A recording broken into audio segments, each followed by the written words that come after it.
আগামী দিনে অনেক কাজ আছে, সেই কাজগুলো তিনি ডিএমকে নির্দেশ দিয়েছেন আমাদেরকে সাথে নিয়ে দীঘার উন্নয়ন করতে হবে। দীঘা যাতে পর্যটক এসে জগন্নাথ মন্দিরে কোনো রকম অসুবিধা না পড়ে, মন্দির পরিদর্শন করতে অসুবিধা না হয়, বিভিন্ন রকম আছে একটা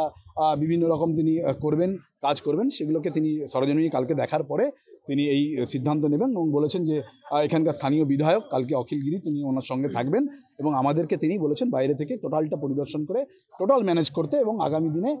বিভিন্ন কাজ সেগুলো করার জন্য ডিএম সাহেবকে তিনি নির্দেশ দিয়েছেন। শুধু জগন্নাথ মন্দিরে আপাতত